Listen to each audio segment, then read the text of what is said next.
with nature photography, especially, you have oftentimes a very, very, very great shift in dynamic range. And what I mean by that is, in this shot here, for instance, you've got the sun, and then you've got all this darker areas, or in the desert here, as the sun is setting. Your camera really can only capture a certain amount of the dynamic range, meaning it can either capture the brighter parts of the image um, or the darker parts of the image. Usually the camera will try to get the best possible shot, based on the metering mode. And a lot of times what happens is that it comes at the expense of either your highlights or your shadows, meaning if the expense is at the highlights, that means you're gonna have blown highlights. You'll have just white sky. Um, where in actuality, when you were standing there with your own eyes, you saw that it was a blue sky or you saw some clouds. Conversely, if you come at the expense of shadows, that means that you've clipped your shadows, meaning, and you can actually see a little bit of this here, but I did it for style. If you look at the bottom of the rocks, they're pretty much pitch black. That was done through stylization, but in my actual HDR image, I saw that texture there. Without HDR, you would just lose that information. Your shadows would be clipped, it would be pure black, and it just doesn't look, it doesn't look the way I remember it. So with HDR and with stylization, and by stylization I mean we go into PhotoTools or FocalPoint. Um, I don't use stylization as aggressively with this type of photography, and it's an important lesson to take away is that um, stylize based on the subject matter. So with nature typically, like this beautiful sunrise here on Cape Cod, um, you don't need to go crazy with stylization. You don't need to, be that aggressive. Let the scene itself kind of define the beauty. HDR will help bring all that detail back. And then what I mean by stylization is like maybe I might in this is at the top of Cadillac Mountain in Acadia National Park. It's actually a 27 exposure HDR pano. Um, I would use stylization to bring out the color, to add a little bit of depth. And this is also from the shot right before. If you did a 180, these are just people congregating at sunset. It's just a beautiful place. And this is Jordan Pond in Acadia National Park. You can see the bubbles in the background. So that's basically, and this is actually this next shot coming up here is this was one of my first attempts at infrared. It's pretty awful. I think I've gotten a little bit better at it. I don't know why I included it in the slideshow, but you can see that not everything is a smashing success. So let's end the slideshow here and let's start talking about HDR. We're going to do 3 images in HDR today, and then we'll do a quick one in black and white. It's non-HDR, and that's something I've been experimenting with a lot lately. Not moving away from HDR, but just kind of experimenting with the complete opposite, and that's LDR, or low dynamic range. And I'll go over that a little later. So the first thing that we're going to do is, actually, let me go back here, and we'll start with this image that I have here. Now, this image is pretty standard. It's one of those things where when the weather is not cooperating, if it's just a boring sky or it's cold, what I'll do a lot of times is I'll just get my macro lens. I have a Canon 100mm macro lens, and I'll just find something that interests me. In this case here, this was taken a couple of years ago, actually, right around the autumn season. And I grabbed one of these big leaves and I put my macro lens right on top of it. And I liked it because I can see all this texture. Now, HDR has 2 benefits. One is it'll increase the overall dynamic range of the scene so that you can get all those bright details and all the dark details and everything in between. But it also does a nice job of bringing out texture and detail. So what I did here was pretty simple. I just I took 5 exposures, and you can see them here.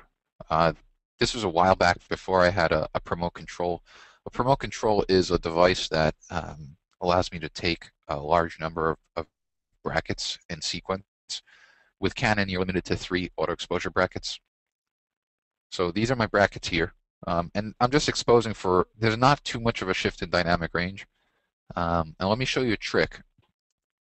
Let's just say you only had this shot right here. Um, Now I know that with Canon, the 5D Mark II, which is the camera I shoot with, you can probably get 2 stops of dynamic range in either direction. So let's say you only took one exposure.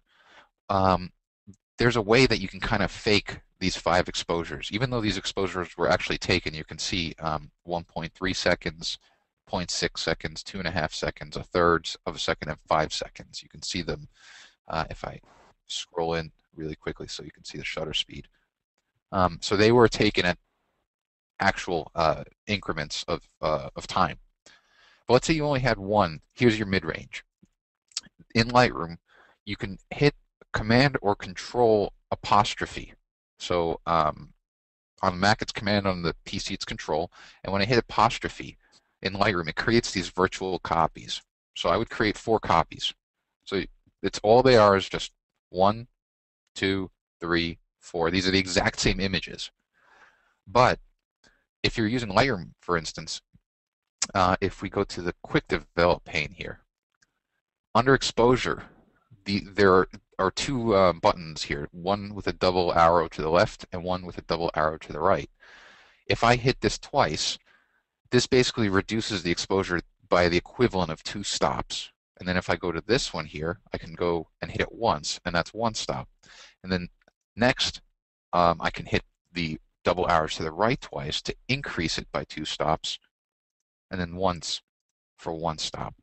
So effectively what I've done is I now have 5 exposures at 2 stops down, 1 stop down, mid-range, 1 stop up, and 2 stops up. I have 5 brackets from 1. This is one of the common ways when someone says they created a single exposure HDR. This is one of the ways that usually you achieve that. So I could technically send these 5 images to Photoshop or to Photomatics, which is what I use to tone map. You can use Nik HDRFX Pro. You can use Photoshop CS5. But this is a way to kind of fake it if you only have 1 exposure. I will do this typically when there's a scene with a really, really large amount of movement, where if I took 5 or 9 exposures, there would just be way too much movement, like with people or with cars.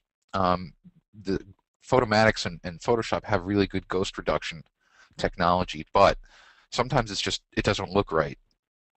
So in that case, I'll pick the best overall exposure, and then I'll duplicate the image. And as you see here, this way there is no movement. Everything is exactly the same.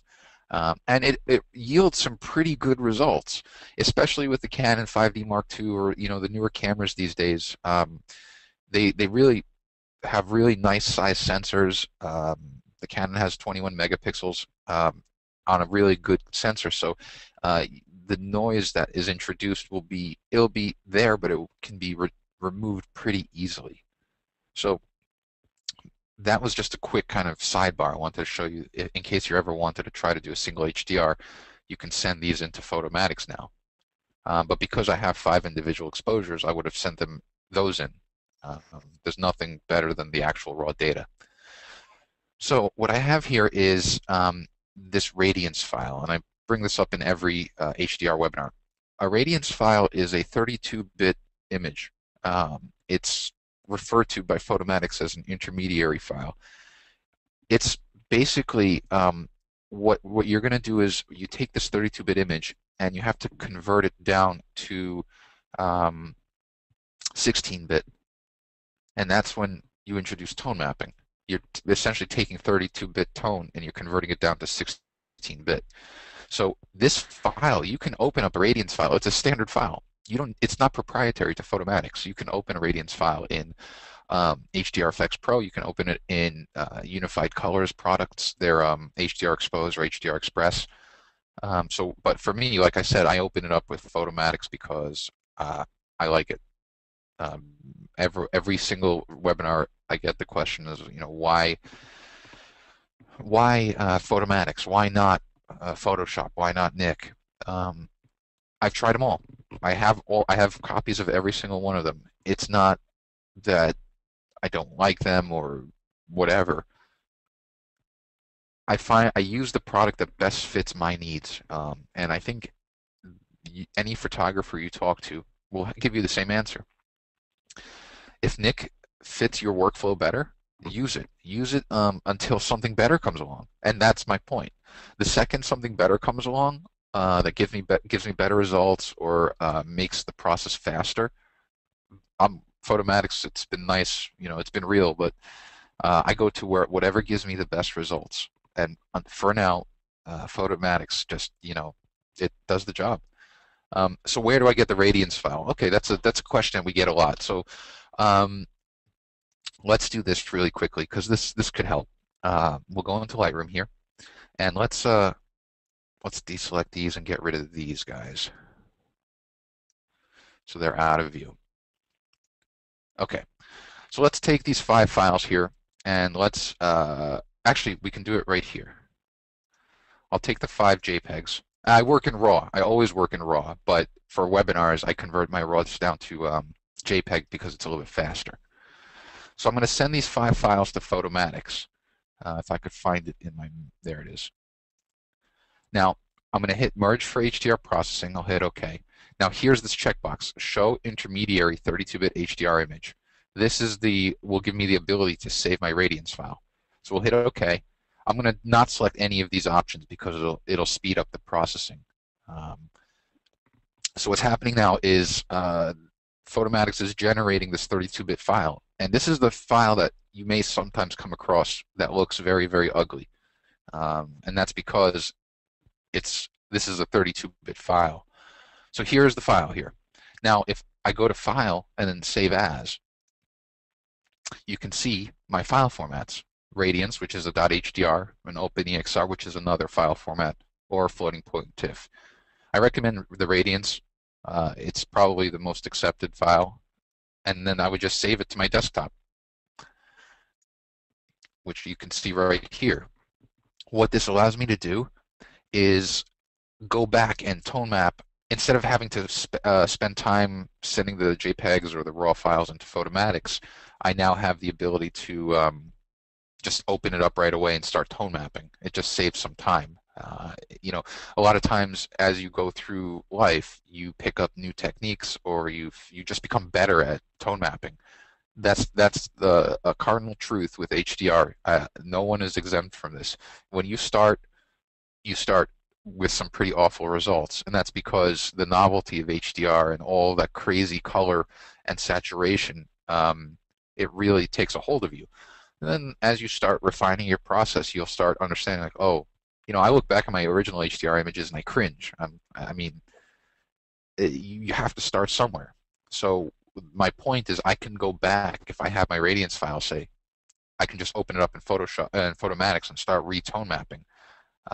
Maybe I'll be a little bit more subtle and less aggressive with my stylization in Photomatics. So that's what a radiance file is. There's a question here. Do you send your RAW files to Photomatics Pro instead of converting RAW to TIFF? I send my RAW files into Lightroom and I convert to DNG on the fly. So when I import my photos, let's say I go out on a shoot and I import my photos into Lightroom, you have an option to convert your images to DNG, which is Adobe's digital negative file format. There are benefits to having a DNG file as opposed to, if you're a Canon shooter, you'd have a CR2 file, which is your RAW file, or if you're a Nikon shooter, you'd have a NEF file, NEF, that's Nikon's RAW.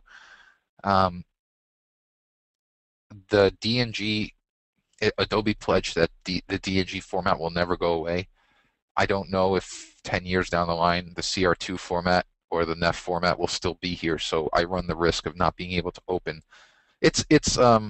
I'm not too worried about it. There will always be some sort of converter out there. But my personal workflow is I convert to DNG, and when I send the images to Photomatics, they get converted. Lightroom converts them to TIFF files first. So when I'm tone mapping, I'm working in 16-bit TIFF. So I hope that answers the question. But let's go here and let's just do a quick tone mapping. I'll open this up again with Photomatics, and I'll hit tone mapping. So now we're going to convert the image to a 16-bit. Let me fit it to screen and close this presets pane and reveal the toolbar. Okay, so I'm a big advocate of hitting default for new users. What that does is this default button right here resets all of the sliders to their factory default positions. And now you're free to basically adjust strength. A lot of times I work in a specific order. The first thing I'll adjust is my strength. Next up, I'll adjust my white point and my black point. And then I'll work with luminosity, micro contrast, and smoothing. The first thing that you always want to do in Photomatix is make sure that you've got your histogram up.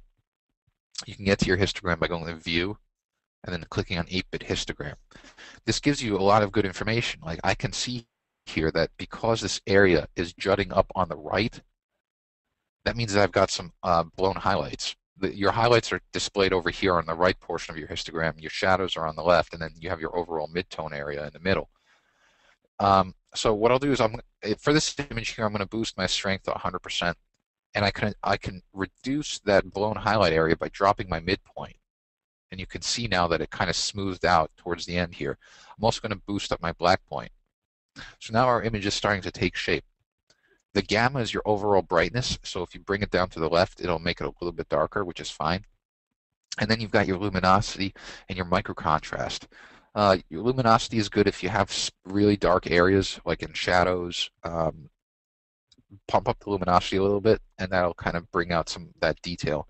Micro contrast kind of gives a little bit of depth to your shadows. And then smoothing is gives you the overall HDR look. So I've seen a lot of people do smoothing in light mode, and then they'll go to min. And this right here is the awfulness of HDR. This is awful. This is why people hate HDR, because you'll be in this kind of the button mode in Photomatix, and you'll crank it to the left. It's not good. I strongly recommend deselecting the light mode and just using a slider. And very oftentimes I'll never go past -2. I don't see a need for it. And this is I make this point on every HDR webinar as well. You don't need to use Photomatix to stylize. I use Photomatix just to get a good even exposure. And you can see what I was talking about. There's not a lot of dynamic range here, but we're starting to get a lot more texture. This almost looks like reptilian skin, because it's bringing out all the detail in these grooves. You can see kind of a comparison from an original to what the tone mapping is giving you. So we're making progress. So what I would do is I'd hit process when I'm done. I'm going to just close out here because I've got the image in Lightroom already saved, the tone mapped image right here. And now I can go to send the image to Lightroom and stylize it in PhotoTools, which is kind of what I wanted, what the whole point of the webinar is about, is kind of giving you ideas of how I would use PhotoTools, how you can use PhotoTools with this kind of nature photography. So let's go into PhotoTools. I'm going to my On1 palette here, and if you don't know how to get to it, if you've got your On1 products installed, you can bring up this palette in Photoshop by going to Window, Extensions, and hitting On1, and it'll pop up the palette. You can also get to the products by going to File, Automate, and then you have all your products here. So we can go into PhotoTools now and start stylizing. And in case you're not familiar with what PhotoTools is, it's a collection of effects, over 300 effects that we broke down into categories. A lot of the effects are corrective in nature, meaning they, like for models, or if you took a picture of a portrait, we have effects to correct skin, smooth skin, to brighten eyes. But then there's also stylistic effects, which we're going to be using today. And they pretty much all live under the stylized effects category. Now, the only thing I did in advance, you may notice, is I brought this image into Photoshop, and there were a bunch of little salt crystals. I got rid of those. Otherwise, this image is basically the same as what we saw in Photomatix just before. So when I work on images, I try to think of a game plan. I think of it logically, like what's the first thing I want to do that will affect the majority of the image? Like what's my background or my foundation? And I know here I kind of want to warm this image up. I want to warm the leaf up at least, not this bottom wood. So what I'm going to do is we have this nice effect here called autumn, and it adds kind of a woody warmth.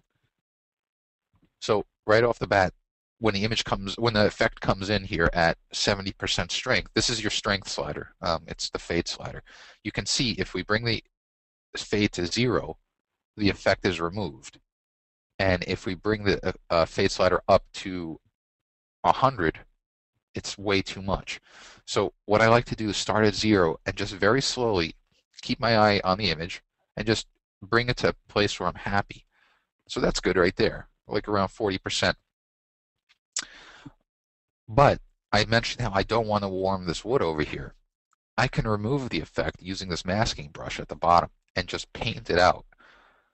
And so all I need to do, I'm using a Wacom Intuos 4 tablet. Um, I would cry if someone came and took it away from me because it's one of my most useful pieces of technology. It's just a pen tablet, but it makes editing, especially this fine editing here, so much easier than just using a mouse where you have to move your entire arm and wrist. Here I'm just using my fingers to move around. So I was able to mask out this area here, and you can see the mask. If I go to show mask, you can see in case you missed certain spots what you've painted out. Anything in black, it has the effect removed, and anything in gray has the effect applied. So now we're starting to get a refined look. The next thing I want to do is I want to kind of contrast this warm look with a little bit of a cooler look. And there's a really nice effect here called Cyberpunk that I can apply just in a very small dose. When it comes in, it kind of comes in abruptly, and you can see it kind of almost defeats the purpose of the mask, of the warming effect rather. So I'm going to drop it down to 0, and I'm just going to pump in just a little bit. What I find that the cyberpunk effect helps to do with this image is it almost gives the leaf a dried out look. As you cool it off, it looks like it's been sitting out and kind of got withered. And the last thing that I'm going to do is apply an effect here called Just Enough Darkness. And this is an effect that I built for the PhotoTools 2.6 update that we had in December. It's a new effect, and it does a nice job of kind of popping the shadows. So you can see when it comes in, the shadows pop really nicely, but you don't need a lot of it. That's the thing with these effects. These effects are usually most powerful in small doses. You don't need to go crazy with the effects. So you can see here, we've got this preview checkbox at the bottom. So when I deselect it, this is our original. Again, good image. You know, it's a cool image, but then with those 3 little effects, it kind of really pops, and it looks almost otherworldly. You'd never believe that was just a regular leaf that fell off of a tree. So there was a question. The device that I mentioned earlier that I use I'll just show you really quickly. We'll just go open up a web browser. It's called a Promote Control. If you go to promotesystems.com, or you can go buy it at B&H or Adorama. I recommend buying it from B&H or Adorama. You don't necessarily have to buy it directly from these people, but this is the device here. It connects. It works with the Canon 50D. I believe it does. They have a list of all of their cameras, but this allows me to get any number of exposures for HDR. So you can see here, if I let me zoom in a little bit. This is the basic interface. You put in your mid-range exposure. So let's say your mid-range exposure is 1/60th of a second. Then you tell it how many stop increments you want. You can have 1 stop, 2 stops, 1/3 of a stop, 4 stops, and then how many brackets. So with Canon, you're limited to 3. Here I could put 50 if I wanted, and it would just go through and adjust the exposures. So it's a really great device. I've had mine for about 2 years now. It was a birthday gift for my wife, which really, the first time I processed an image with 9 exposures, it was immediately apparent the benefit of having more. It's not necessarily that you need more exposures, everyone. I want to make this very clear. It's not that at all. It's getting the right exposures. You don't need 9 exposures, but you want to make sure that you have exposures that have all of the shadow details and all the highlight details. There is no magic number. There is no magic formula. If you don't have the information in one of your brackets, Photomatix can't make it up for you. So that's where a lot of HDR falls as well, because you didn't feed the right brackets in. So the promote control just helps me get those brackets. There are other solutions out there.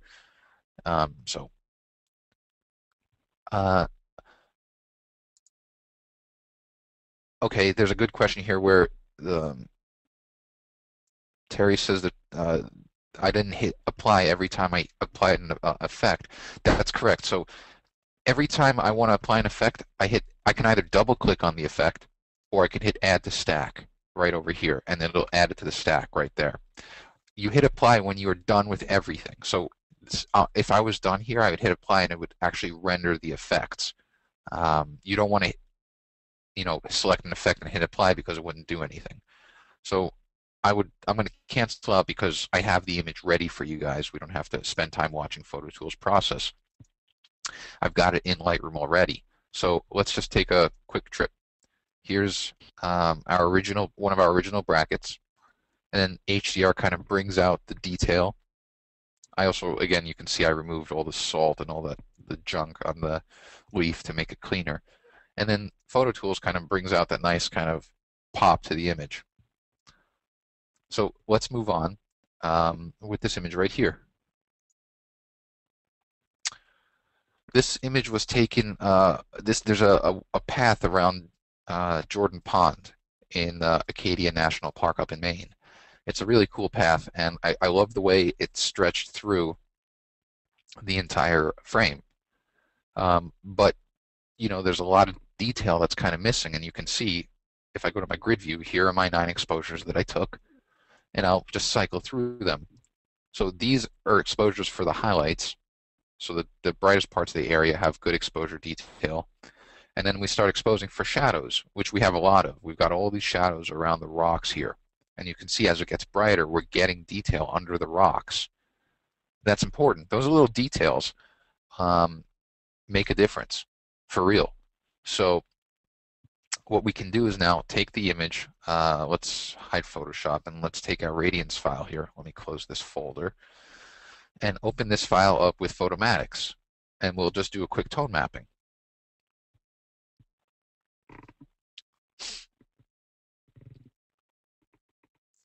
And sorry for all the sniffles, folks. We're getting slammed with snow and freezing rain now in Massachusetts, so it's been being out in the cold a lot is getting to me, I guess. So I apologize for that. I'm going to reset everything, and we can just go through again so you can see the consistency. There is a consistency in terms of processing. Very often, this is a good example right here. Let me just kind of scroll to the histogram. You can see, there we go. You can see this jutting up. That's a clear indication that we have blown highlights. You don't ever want to start working on an image when you have that information jutting up here or on the left, which means you'll have clipped shadows. And for some reason, HDRsoft, who makes Photomatix, when you hit default, they feel that the white point should be blasted out and the black point should be non-existent. I don't get it. And you can simply fix that by dropping your white point. So right away, it's gone. And you can boost your black point a little bit as well. And now, again, so I did my strength, white point, black point, and now gamma. And I can boost my luminosity to brighten the image up a little bit. I can boost my micro contrast to kind of combat the flat, washed out look that you get. There's a quick question: how did I get rid of the preset images in Photomatix? There's a little, if we go here, view, show preset thumbnails. Just click on the close. This should be in Windows and in Mac. Just close and it goes away. Unfortunately, it opens up in every time you bring an image into Photomatix, which is a bummer. But that's just the way it is. So I close it every single time, and then I'll hit Fit to Screen to kind of stretch the image to fit the resolution of my display.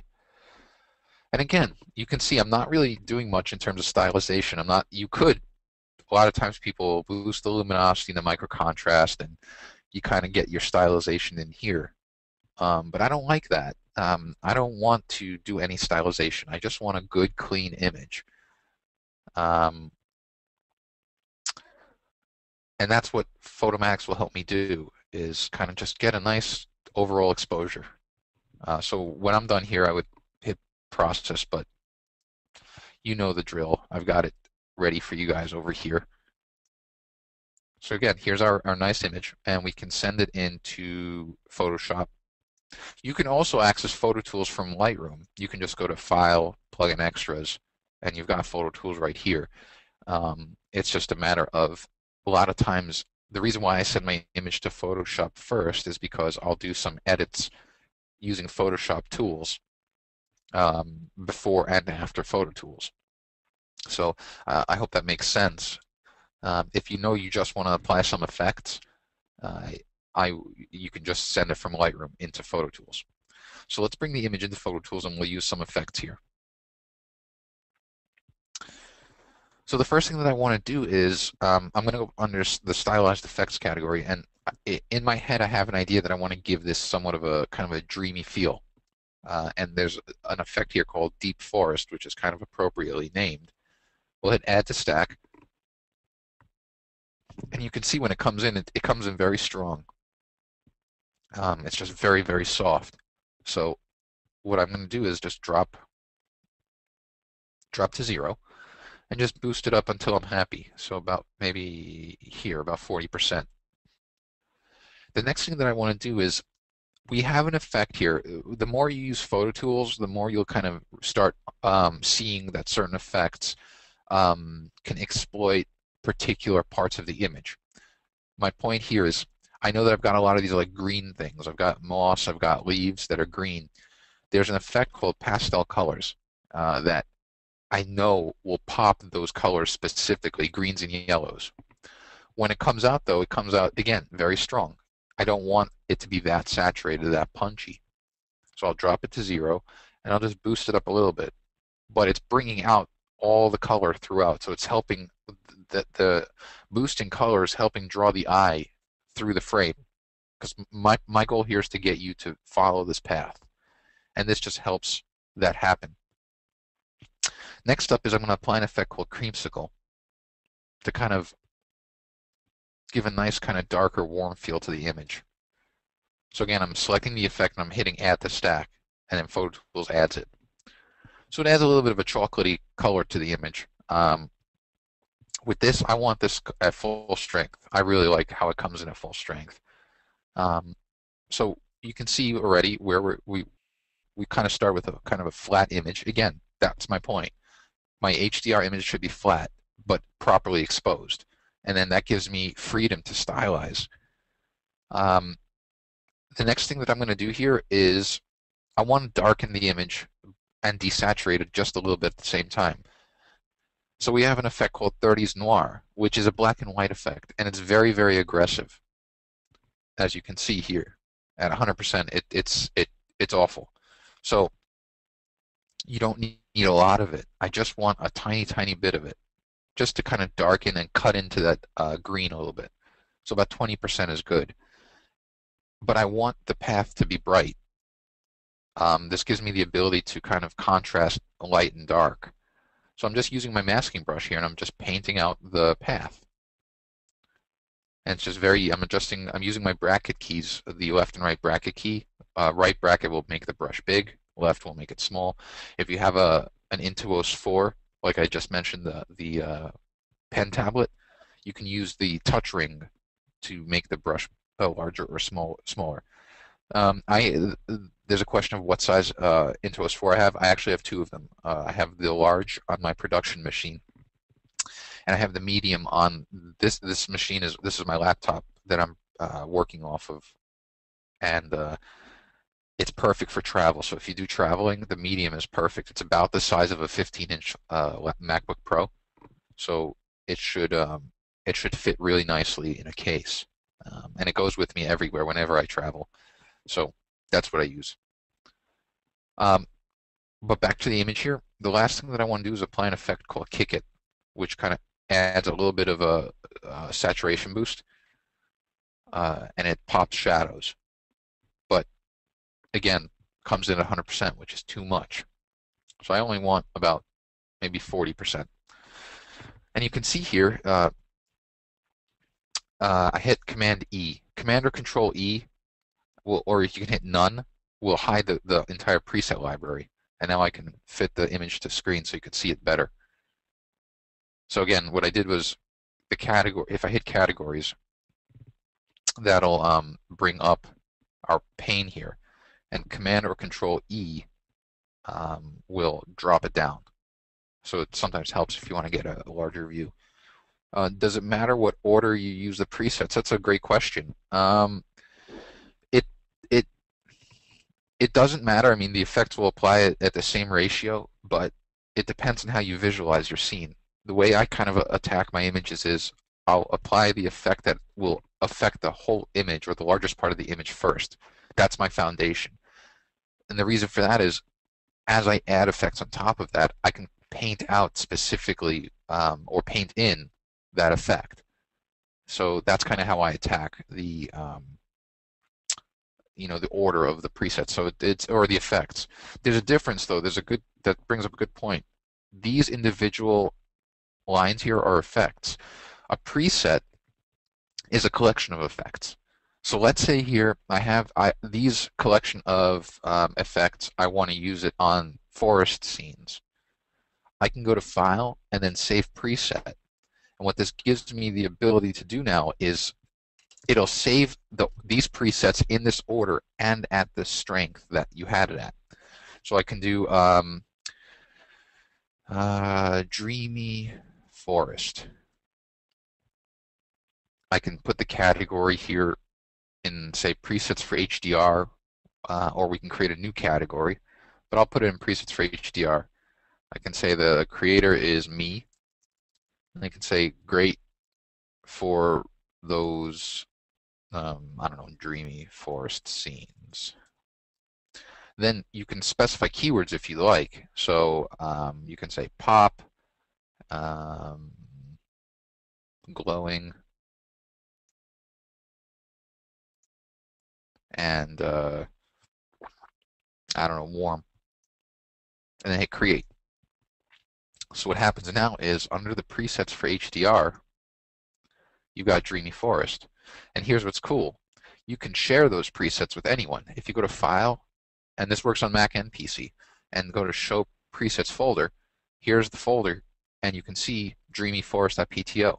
So I can send this to anyone, or anyone who's a PhotoTools user, and then they can go to File, Import Preset, and then just point to that PTO file, and then you can specify which category it goes in.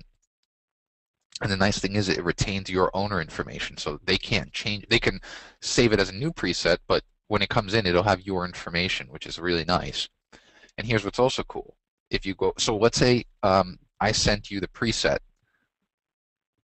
I go into presets for HDR and go to Dreamy Forest. It retains the preview of your image. You can see the before and the after. So anyone that I give this preset to, they will have this preview, which is very, very cool. It'll basically, when you save a preset, it'll save a quick snapshot of your before and after to go along with it. So it's pretty sweet.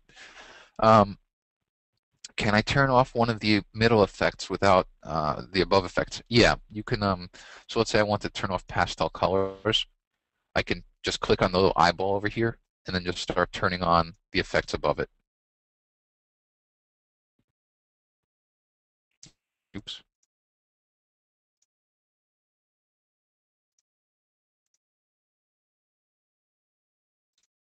So there you go. So we have, we turned off middle layer, and then you can turn on the other ones. You can also remove individual layers. So let's say I wanted to get rid of creamsicle. I can select it and hit this minus button, and it'll remove it.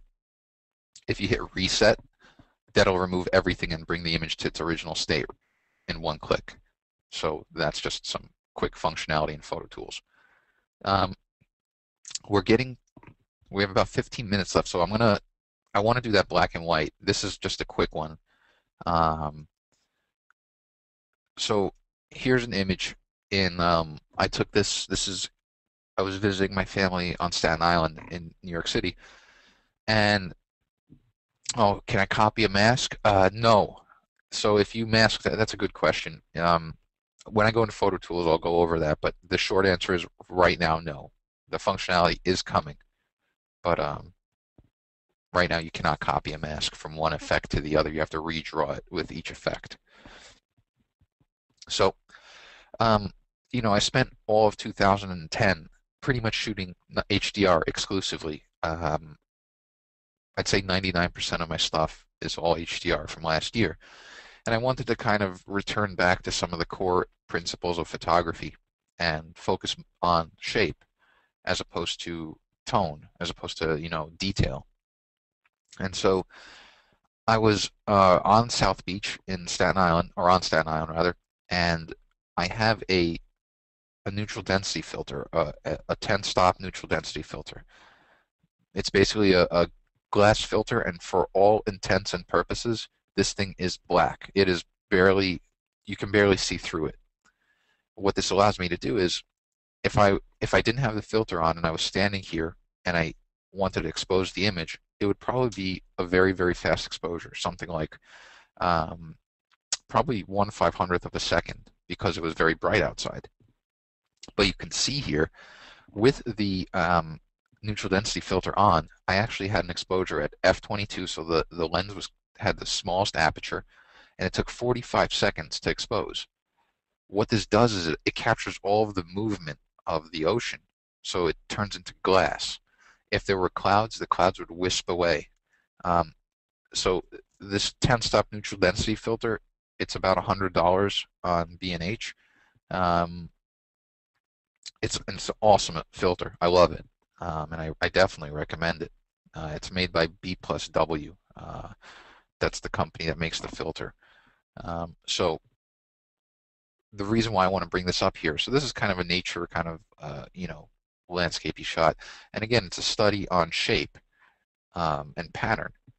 So I want to bring it into PhotoTools here. So I'll send it to Photoshop. And this is kind of what I've been playing around with. I'm building a little series of these images.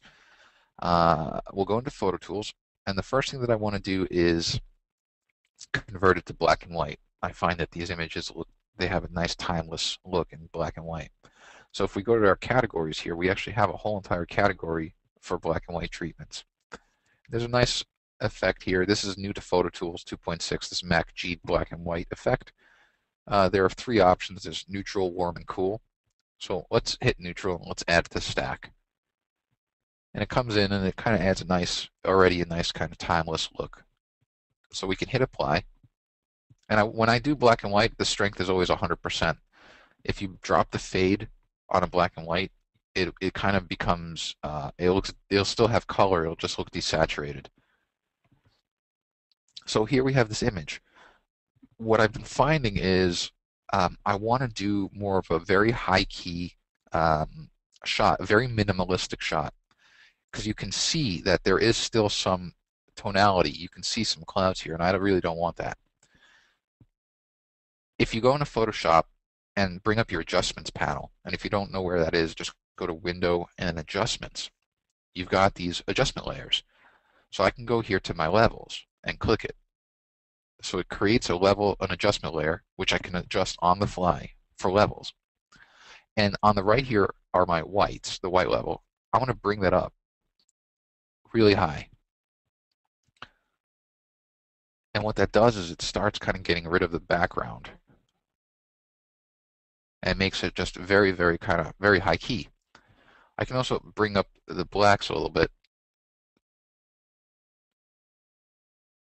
Why isn't it? There we go. And then I can adjust my mid-range. So now this is almost starting to look like something I'd see hanging in IKEA. IKEA sells these kinds of black and whites, and I don't know why I was inspired by it, but I was in IKEA maybe about 2.5 months ago, and I saw a similar shot here, and it really stuck with me.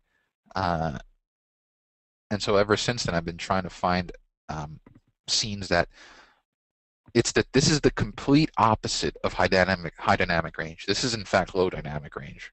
There is no detail in between the highlights and shadows. It's just an abrupt shift. But there's something to say about that because it really kind of accentuates shape and shadow and form. So it's just I found it to be a really nice lesson for photography, um, where it's not necessarily always about displaying everything that's there. Sometimes it's just kind of remolding the scene. And so that's kind of what I've been trying to get away from this. And there are some dust spots which I can fix. That's one thing as you bring up your white and your black points, any dust spots will become very apparent. Um, and so it's something that I've been working on a lot. And you can take it as you like. You can bring this up even more and just make it really like almost blur out the horizon line, which can be cool. It can be very cool actually, because you can't necessarily tell what this is. It doesn't necessarily look like water. It can be sand, or it can be something that's kind of glossy. So that's kind of a quick, uh, you know, non-HDR image that I wanted to work on. So get rid of that dark horizon line. Let me see if I can do that. If I really blast up the whites. Yeah, there we go. So now the horizon line's gone. And again, it's totally subjective. But this actually does look cool. It looks almost like some sort of a stage somewhere, a stage set somewhere. Um, and you almost have like a white seamless background. Again, totally up to interpretation. You can see if we deselect the that layer, you have your original black and white from PhotoTools, which is kind of cool.